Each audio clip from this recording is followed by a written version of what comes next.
രണ്ടാമത്തൊരു മരണം. ദുനിയാവിൽ ഒരു പ്രാധാന്യവും കൊടുക്കാത്ത മനുഷ്യര്, ഏത് സമയത്ത് അള്ള വിളിച്ചാലും പുഞ്ചിരിച്ച് അള്ളാന്റെ അരികിലേക്ക് മടങ്ങണം എന്ന് ആഗ്രഹിക്കുന്നവര്,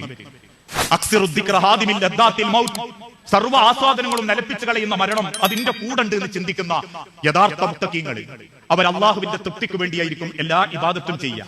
അവർ സ്വയം തോറ്റിട്ടാണെങ്കിലും അവരുടെ യാത്ര അവർ സൗകര്യപ്പെടുത്തും. ആ മനസ്സുമായി ജീവിക്കുന്ന മനുഷ്യരുടെ അരികിലേക്ക് അല്ലാഹു തആല മലക്കുകളെ പറഞ്ഞയക്കും. ആകാശ ലോകത്തു നിന്നും സുന്ദരന്മാരായ മലക്കുകൾ ഇറങ്ങി വരും. അവന്റെ കണ്ണെത്തുന്ന ഭാഗത്ത് ചെന്നിരിക്കും. രണ്ട് കൈകളും നീട്ടിയിട്ട് ആത്മാവിനെ നോക്കിയിട്ട് പറയും, യാ അയ്യത്തുഹൻ നഫ്സുൽ മുത്മഇന്ന ഇർജിഇ ഇലാ റബ്ബികി റാളിയതൻ മർളിയ ഫദ്ഖുലി ഫീ ഇബാദി വദ്ഖുലി ജന്നതി. യാ അയ്യത്തുഹൻ നഫ്സുൽ മുത്മഇന്ന, സമാധാനമടഞ്ഞ ആത്മാവേ, എന്റെ മനസ്സ് അല്ലാഹുവിന് തൃപ്തിയായിട്ടുണ്ട്. അല്ലാഹുവിനെ നീയും നിന്റെ മനസ്സുകൊണ്ട് തൃപ്തിപ്പെട്ടിട്ടുണ്ട്.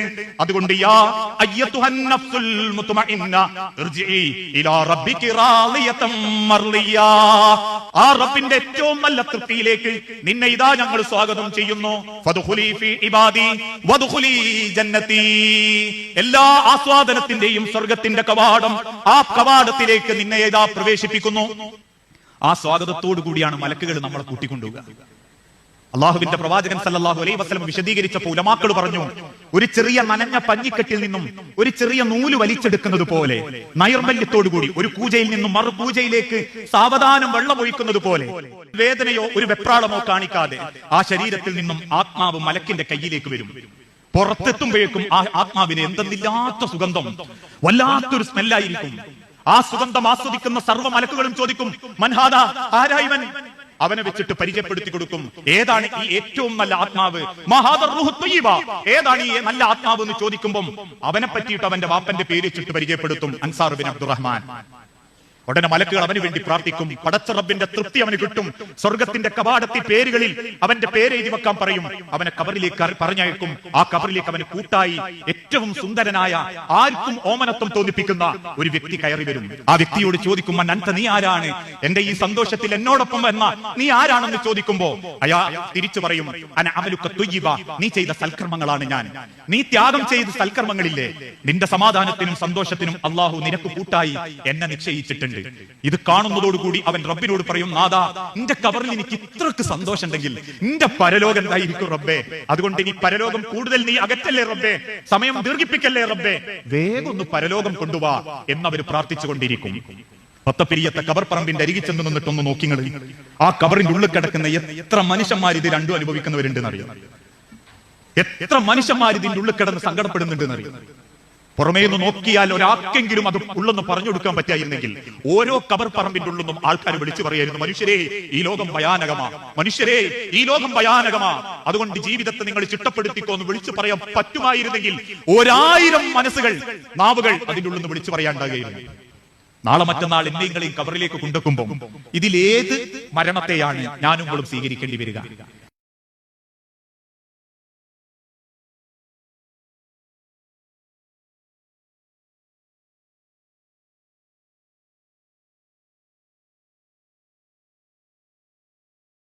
ഒരു മരണം. ദുനിയാവിൽ ഒരു പ്രാധാന്യവും കൊടുക്കാത്ത മനുഷ്യര്, ഏത് സമയത്ത് അള്ള വിളിച്ചാലും പുഞ്ചിരിച്ച് അള്ളാന്റെ അരികിലേക്ക് മടങ്ങണം എന്ന് ആഗ്രഹിക്കുന്നവര്,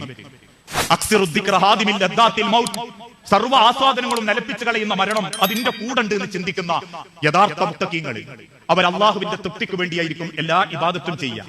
അവർ സ്വയം തോറ്റിട്ടാണെങ്കിലും അവരുടെ യാത്ര അവർ സൗകര്യപ്പെടുത്തും. ആ മനസ്സുമായി ജീവിക്കുന്ന മനുഷ്യരുടെ അരികിലേക്ക് അല്ലാഹു തആല മലക്കുകളെ പറഞ്ഞയക്കും. ആകാശ ലോകത്തു നിന്നും സുന്ദരന്മാരായ മലക്കുകൾ ഇറങ്ങി വരും. അവന്റെ കണ്ണെത്തുന്ന ഭാഗത്ത് ചെന്നിരിക്കും. രണ്ട് കൈകളും നീട്ടിയിട്ട് ആത്മാവിനെ നോക്കിയിട്ട് പറയും, യാ അയ്യത്തുഹൻ നഫ്സുൽ മുത്മഇന്ന ഇർജിഇ ഇലാ റബ്ബികി റാളിയതൻ മർളിയ ഫദ്ഖുലി ഫീ ഇബാദി വദ്ഖുലി ജന്നതി.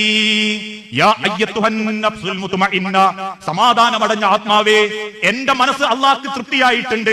അല്ലാഹുവിനെ നീയും നിന്റെ മനസ്സുകൊണ്ട് തൃപ്തിപ്പെട്ടിട്ടുണ്ട്. അതുകൊണ്ട് യാ അയ്യത്തുഹൻ നഫ്സുൽ മുത്മഇന്ന ഇർജിഇ ഇലാ റബ്ബികി റാളിയതൻ മർളിയ, ആ റബ്ബിന്റെ ഏറ്റവും നല്ല തൃപ്തിയിലേക്ക് നിന്നെ ഇതാ ഞങ്ങൾ സ്വാഗതം ചെയ്യുന്നു. ഫദ്ഖുലി ഫീ ഇബാദി വദ്ഖുലി ജന്നതി, എല്ലാ ആസ്വാദനത്തിന്റെയും സ്വർഗത്തിന്റെ കവാടം, ആ കവാടത്തിലേക്ക് നിന്നെ ഇതാ പ്രവേശിപ്പിക്കുന്നു. ആ സ്വാഗതത്തോടു കൂടിയാണ് മലക്കുകൾ നമ്മളെ കൂട്ടിക്കൊണ്ടുപോകുക. അള്ളാഹുവിന്റെ പ്രവാചകൻ സല്ലല്ലാഹു അലൈഹി വസല്ലം വിശദീകരിച്ചപ്പോൾ ഉലമാക്കൾ പറഞ്ഞു, ഒരു ചെറിയ നനഞ്ഞ പഞ്ഞിക്കെട്ടിൽ നിന്നും ഒരു ചെറിയ നൂല് വലിച്ചെടുക്കുന്നത് പോലെ, നൈർമല്യത്തോടുകൂടി ഒരു പൂജയിൽ നിന്നും മറു പൂജയിലേക്ക് സാവധാനം വെള്ളമൊഴിക്കുന്നത് പോലെ, വേദനയോ ഒരു വെപ്രാളമോ കാണിക്കാതെ ആ ശരീരത്തിൽ നിന്നും ആത്മാവ് മലക്കിന്റെ കയ്യിലേക്ക് വരും. പുറത്തെത്തുമ്പോഴേക്കും ആ ആത്മാവിന് എന്തെന്നില്ലാത്ത സുഗന്ധം, വല്ലാത്തൊരു സ്മെല്ലായിരിക്കും. ആ സുഗന്ധം ആസ്വദിക്കുന്ന സർവ്വ മലക്കുകളും ചോദിക്കും, മൻഹാദ, ആരായിവൻ? അവനെ വെച്ചിട്ട് പരിചയപ്പെടുത്തി കൊടുക്കും, ഏതാണ് ഈ ഏറ്റവും നല്ല ആത്മാവ്? മഹാദർ റൂഹ് ത്വയ്യിബ, ഏതാണ് ഈ നല്ല ആത്മാവ് എന്ന് ചോദിക്കുമ്പോൾ അവനെ പറ്റിയിട്ട് അവന്റെ വാപ്പന്റെ പേര് വെച്ചിട്ട് പരിചയപ്പെടുത്തും, അൻസാർ ബിൻ അബ്ദുറഹ്മാൻ. ഉടനെ മലക്കുകൾ അവന് വേണ്ടി പ്രാർത്ഥിക്കും, പടച്ച റബ്ബിന്റെ തൃപ്തി അവന് കിട്ടും. സ്വർഗത്തിന്റെ കവാടത്തിൽ പേരുകളിൽ അവന്റെ പേര് എഴുതി വെക്കാൻ പറയും. അവനെ കബറിലേക്ക് പറഞ്ഞയക്കും. ആ കബറിലേക്ക് അവന് കൂട്ടായി ഏറ്റവും സുന്ദരനായ, ആർക്കും ഓമനത്വം തോന്നിപ്പിക്കുന്ന ഒരു വ്യക്തി കയറി വരും. ആ വ്യക്തിയോട് ചോദിക്കും, അൻത, നീ ആരാണ്? എന്റെ ഈ സന്തോഷത്തിൽ എന്നോടൊപ്പം വന്ന നീ ആരാണെന്ന് ചോദിക്കുമ്പോ അയാൾ തിരിച്ചു പറയും, അന അമലുക ത്വയ്യിബ, നീ ചെയ്ത സൽക്കർമ്മങ്ങളാണ് ഞാൻ. നീ ത്യാഗം ചെയ്ത സൽക്കർമ്മങ്ങളില്ലേ, നിന്റെ സമാധാനത്തിനും സന്തോഷത്തിനും അള്ളാഹു നിനക്ക് കൂട്ടായി എന്നെ നിശ്ചയിച്ചിട്ടുണ്ട്. ഇത് കാണുന്നതോടുകൂടി അവൻ റബ്ബിനോട് പറയും, നാദാ, നിന്റെ കബറിൽ എനിക്ക് ഇത്രക്ക് സന്തോഷം ഉണ്ടെങ്കിൽ നിന്റെ പരലോകം എന്തായിരിക്കും റബ്ബേ?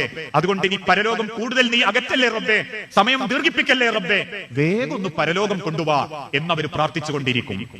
പത്തപ്പിരിയത്തെ കബർ പറമ്പിന്റെ അരികിൽ ചെന്ന് നിന്നിട്ടൊന്ന് നോക്കിങ്ങൾ, ആ കബറിന്റെ ഉള്ളിൽ കിടക്കുന്ന എത്ര മനുഷ്യന്മാർ ഇത് രണ്ടും അനുഭവിക്കുന്നവരുണ്ടെന്ന് അറിയാം.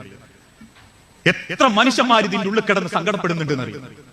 പുറമേ നിന്ന് നോക്കിയാൽ ഒരാൾക്കെങ്കിലും അത് ഉള്ളൊന്ന് പറഞ്ഞു കൊടുക്കാൻ പറ്റായിരുന്നെങ്കിൽ ഓരോ കബർ പറമ്പിന്റെ ഉള്ളൊന്നും ആൾക്കാർ വിളിച്ചു പറയായിരുന്നു, മനുഷ്യരെ ഈ ലോകം ഭയാനകമാ, മനുഷ്യരെ ഈ ലോകം ഭയാനകമാ, അതുകൊണ്ട് ജീവിതത്തെ നിങ്ങൾ ചിട്ടപ്പെടുത്തിക്കോന്ന് വിളിച്ചു പറയാൻ പറ്റുമായിരുന്നെങ്കിൽ 1000 മനസ്സുകൾ, നാവുകൾ അതിന്റെ ഉള്ളിൽ നിന്ന് വിളിച്ചു പറയാണ്ടാകുകയായിരുന്നു. നാളെ മറ്റന്നാൾ എന്നെയും കബറിലേക്ക് കൊണ്ടുവെക്കുമ്പോൾ ഇതിലേത് മരണത്തെയാണ് ഞാനും സ്വീകരിക്കേണ്ടി വരിക?